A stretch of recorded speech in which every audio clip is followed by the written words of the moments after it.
All right, today is a big, big, big day. Oh, happy Canada Day, my beautiful goddesses and friends, and all of those of you who will be watching this video. Happy Canada Day. It's a beautiful day. Today marks the end of a 90-plus year prohibition on a plant. Yeah, they prohibited a plant in Canada. And today is the day that cannabis for adult, recreational, and medicinal use has become completely legal. It's a beautiful day. It really is a beautiful day. It's funny, I made a post this morning and I talked about how in my lifetime I've seen the rise of the internet. Like, I briefly remember a time with no internet.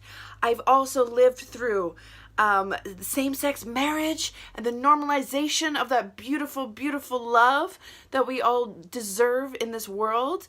I've also witnessed that. And now today in my lifetime, I have also come to see the legalization of weed. It's a beautiful day, my friends. It is crazy. So happy Canada Day. Not Canada Day, Canada Day to all of you watching. So, as some of you know, and who have been following me, I have been touring with one of the best companies in the world in Canada to be talking about this stuff with, and they're called Vanderpop.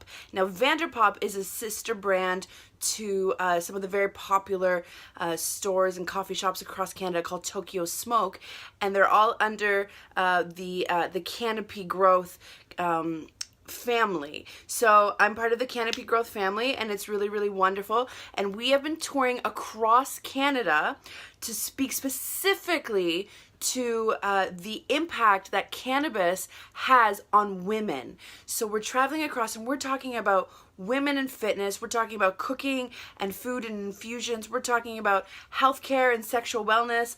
That's my part, right? We're talking about access. We're talking about safe consumption. We're talking about all the different things. But today, I wanted to talk to you about kind of 6 big points that I think is important for all of us to know and understand just on this big day today, what you kind of need to know about cannabis. So what I encourage you though to do as you're watching this is to ask questions. Let's start engaging. Let's start talking about this stuff, because the one thing that we definitely need to know is that smoking cannabis and smoking weed and all of that good stuff has changed dramatically over the years. And this isn't your grandpa's reefer that you used to smoke in the 70s, right? This isn't that stuff, okay? So let's start with the first big point of what you need to know about cannabis, okay? So the first one is the composition of cannabis has changed, and that's because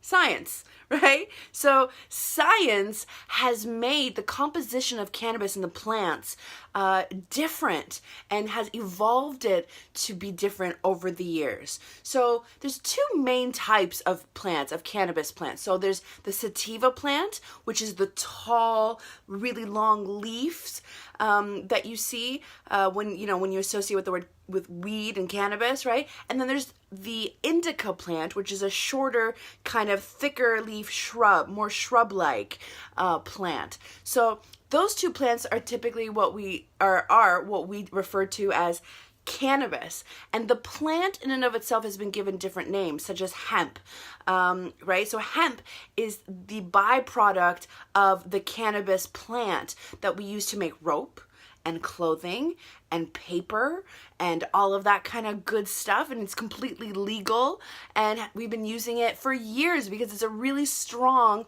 and sustainable plant to be growing and using for products, right? However, when it comes to the composition of cannabis, right, some people will say things like indica, couch, right, or smoking sativa because they really want to get high, right? And what has happened because of science today is that not is always necessarily true anymore, right? So you might be smoking an indica to get into couch, but but so many different plants and strains have now evolved and become more hybrids. And so they're no longer associated as much with those types of kind of with those types of sayings, right? So that's all right. So what you're really looking for when you are choosing to consume cannabis is the THC and the CBD content of cannabis, right? So THC and CBD are the two of the more active phytocannabinoids that are produced from the cannabis plant, even though it contains hundreds of cannabinoids and terpenes, right? And we're going to talk more about terpenes and look it all up, right? And it's really, really great. So however, the composition has changed, and because the composition has changed, it has also changed how we consume cannabis in our lives. So there's different ways that you can consume cannabis. So you can smoke it, right? Like smoking it out of joints, right? When you roll a nice joint and you smoke it. You can also vape it. So vaporizers have become really, really popular and offer people more of a cleaner smoke, right? Because if you choose to smoke it, because that is your preferred method of consumption, right? Over time, unless you're smoking a cannabis with a high pianine terpene in it, so pianine, kind of like piney terpene, so that's like a flavoring almost, or it's a cannabinoid that's in the plant, right? That it's actually a bronchial dilator, so it's actually kind of good for your lungs. Yeah, interesting. I know. There's so many things we could talk about with this. So I'm going to try and make sure I rein myself back because, you know, if you've been watching me, I could go off on all these tangents. But so we can smoke it, we can vape it, we can also eat it, right? So edibles are becoming a really, really big thing, because people find it easy when it comes to ingesting cannabis, either CBD or THC, right? That they are able to manage their consumption a lot easier, right? So here's whether that's in food or with tinctures and tonics, right? So you can actually have little tinctures where you can start to microdose your cannabis consumption, and we're going to talk about more about that in a second, right? Or you can take an edible, which has a more long-lasting effect, but you can actually choose a little bit of a lesser dose as well when you're eating. And then the final way that you can consume cannabis, or preferred method to consume cannabis, is topically. So topically, we can infuse cannabis and the cannabinoids in butters and oils and use them for pain relief, use it for better sex and pleasure, use it to reduce inflammation as well. It's so super, super great. You're going to see, especially in Canada, that this is projected to be a $20 billion industry in North America, but especially in Canada, millions of dollars are going to be generated because of today. So it's a big deal. So this is why everyone's talking about it. I know everyone's like, oh, I'm done with hearing about weed. But this is a big deal because legalization today, and I'm sorry, my eye is a little bit itchy today. But today it's a big deal because a lot of things are going to change right now, including our economy. So point number 2, because that was just point number 1. I got 6 things to talk about. That was just point number 1. And point number 1 was the composition of cannabis has changed because science. Yay, science. All right, point number 2. People who consume cannabis aren't high all the time. Yeah, I know, right? People who consume cannabis are not high all the time. Just like people who drink alcohol aren't drunk all the time. Same thing, right? So the thing with cannabis is when we consume cannabis, it helps bring our bodies back to balance, back to a state of homeostasis. And we're going to talk about that in the next point even more on what that means. But many people use cannabis in order to treat health concerns on their own, or treat health concerns that they may have not sought relief from using pharmacological pills, from different other types of therapies, right? Cannabis is a medicinal tool. It is plant medicine. Okay? It's also a lot of fun. It's also one of those plant medicines that's a lot of fun, right? But a lot of pharmacological pills are also a lot of fun, right? Alcohol can also be a lot of fun, right? And in the 20s, they thought cocaine was a lot of fun. So, you know, this is why we're talking about it, right? But people who use cannabis aren't high all the time, but they do use it to treat different symptoms that they may have, or because they do just want to have fun. Right? So let's talk quickly about the treatment. So cannabis has been proven to relieve things such as anxiety, to improve insomnia, to improve pain management, to increase your pleasure, to relieve stress and bring relaxation, and to also feed the endocannabinoid system and bring your body back to a state of homeostasis. I know. Let's talk about that point next, because point number 3 is our bodies have a large receptor system, actually the largest receptor system in our bodies in order to process cannabinoids, which cannabis is made up of, which are called phytocannabinoids. So there are phytocannabinoids, which we get from plants, right? And then there's the endocannabinoids, which are receptors that our body naturally produces. Yeah, I know. Our body naturally produces cannabinoids. Let me explain, okay? So let me explain. So, the endocannabinoid system is a series a series of receptors, of neurological, immuno, so in the immune system, and endo receptors and modulators in our bodies. And the whole point of this system is to bring our body back to homeostasis, so balance. So when one thing is off, this system kicks itself in to bring you back to balance in your life. That is its main job. So it produces many different types of cannabinoids, actually, but the two biggest ones are anandamide and 2-AG.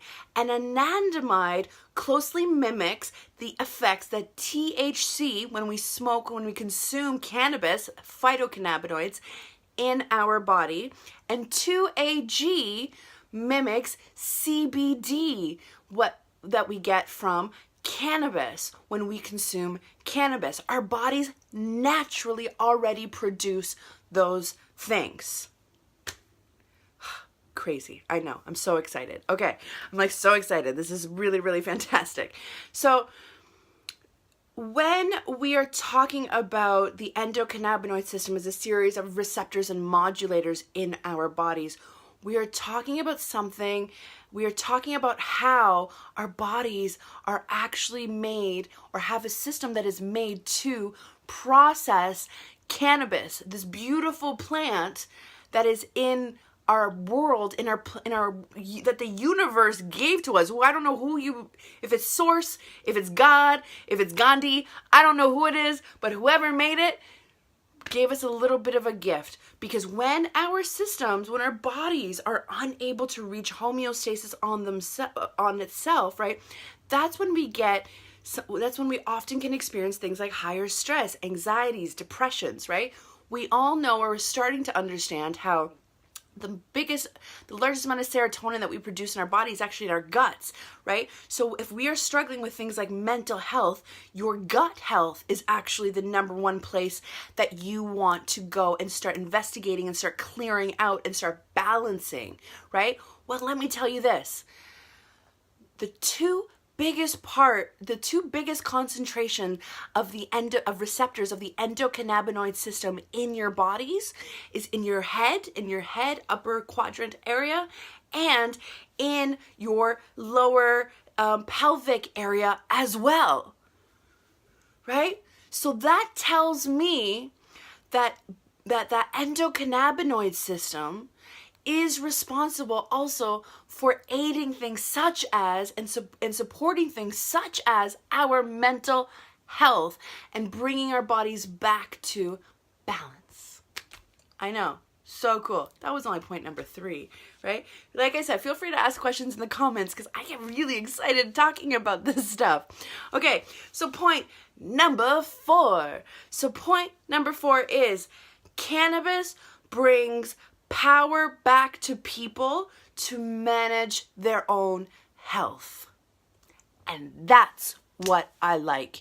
If you have been following me, you will know that I am a big fan of choice. Choice when it comes to what I eat, choice when it comes to what I do, choice when it comes to what I do with my body, right? What I do and how I choose to use and abuse or do whatever it is that I want to do to my body because it is me, right? And I am also a big fan of choice when it comes to healthcare, especially alternative healthcare systems and styles. Now, it is no coincidence that the cannabis plant, the flowered plant, right? Because the cannabis plant is male and female, right? And when we think of consuming cannabis, you're thinking of smoking or consuming the female flower plant, right? The male plant is mostly used for hemp byproducts, right? Whereas the female plant is the one that flowers, and that's what we consume. So it is no coincidence that this female woman power goddess plant, right, also interacts the best with women, and that's because of estrogen. It's incredible.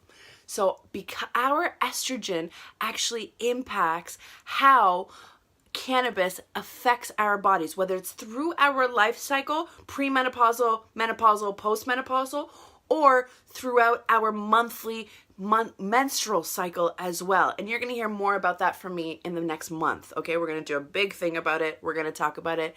I'm going to change your life. It's going to be amazing. So cannabis brings power back to people to manage their own health, right? And to optimize your health and to bring your health back to a state of homeostasis because it is a choice. It is a tool. Just like going to your MD, which I strongly suggest everybody do, and hang out with your family physician and do all the things that you need to do and check in, right? Because those are brilliant and smart and wonderful people that we need in this world, right? But then to also go and hang out with other people, such as naturopaths, such as biofeedback specialists, such as alternative healthcare, such as psychotherapists like myself, right? Such as your own self, and being able to listen to your own body and know what is best for you, right? It's really interesting. I had this really wonderful conversation with someone last week, and we were talking about how, so I suffer from anxiety sometimes, right? And that's okay. It's just part of me. It's something I know. It's something that I've lived with my whole life, and it's okay. So a majority of people are relating the consumption of CBD to the only way with cannabis to manage anxiety. However, my experience has been that THC, and when I consume cannabis that is higher in THC, that has actually become a bigger and better relief for my anxiety, right? Because anxiety doesn't look the same to everybody, and it has many different faces to people, right? So I had that conversation with somebody, and then on the weekend as I was flying to Calgary with Vanderpop, I was like, there's got to be science behind this. I know that the science is somewhat limited, but there is a lot of science out there. And trust me, I've been reading it.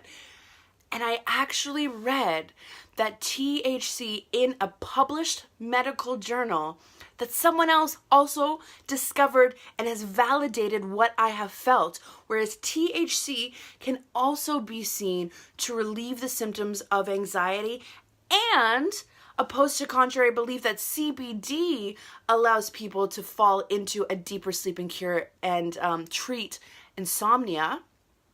THC actually puts our neurological brain into REM sleep, into a slow wave sleep better than CBD.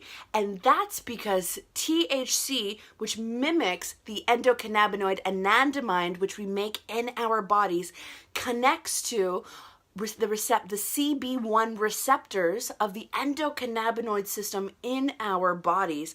And the number one place CB1 receptors are located? Here, in your cabeza, okay? In your head. So that is what, so it's interesting, it's wonderful, but cannabis brings power back to the people to manage their own health, and that's what I love. Point number 6. Legalization does not lead to an increase in consumption or criminal activity. It doesn't. And you know why we know it doesn't? Because where my lovely people are from originally, right? Portugal decriminalized drugs, 15 plus years ago? And what they actually noticed was that after decriminalization, there was a small spike in consumption.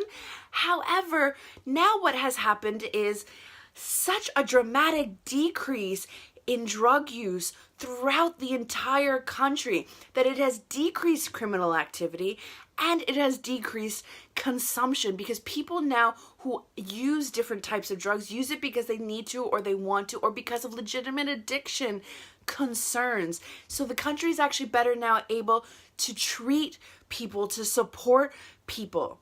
Also, decriminalization brings us back to a state of humanity. This is Canada, people. It's just weed. It's a plant, right? Calm your tits a second, okay? It's just a little bit of cannabis.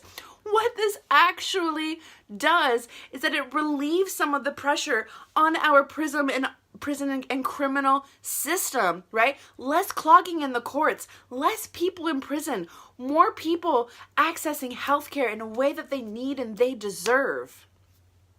I'm all about point number 5, okay? Point number 6, though, which is, I think, really, really important, and I'm going to say it, and I've been working with this wonderful woman, Ashley Brown, who is the founder of She Can, and she's fantastic, and she talks a lot about this point. And point number 6 is great moms also use cannabis. Haha, right? So when we joke online and use memes about mama needs her juice, right? And it's like a giant glass of wine, right? And she puts herself into, kind of a depressive coma because she just can't cope with life, right? That seems to be normalized. But we need to start talking about how great moms also use cannabis for a variety of different reasons, whether that's stress management, pain relief, to increase your pleasure and desire and connection with yourself and with your partner, your lover, your husband, your wife, any of that person, or to help support their mental health. So that's my 6 points. 6 points. Number 1, I'm just going to go through them again. People who use cannabis aren't high all the time. The composition of cannabis has changed because science. Our bodies have a large receptor system, immunoneurological and endo receptor system, that allows us to process cannabinoids, which is endo within our bodies, or phytocannabinoids. Number 4, cannabis also brings power back to the people to manage their health. Number 5, legalization does not lead to an increase in use or criminal activity. And number 6, great moms also use weed and cannabis in a variety of different forms. So thank you for watching. I hope I inspired you to look a little bit more into what cannabis means for you today. Because according to Stats Canada, about 16% of Canadians on the regular consume cannabis, whereas the largest number of that, 23% in Nova Scotia. East Coast, I'm going to come and hang out with you guys for a while. But go and check it out. I'm posting a whole bunch of stuff on my pages. And yeah, I love you guys. I love you, I love you, I love you so hard. All right? So stay green, goddesses. Bye.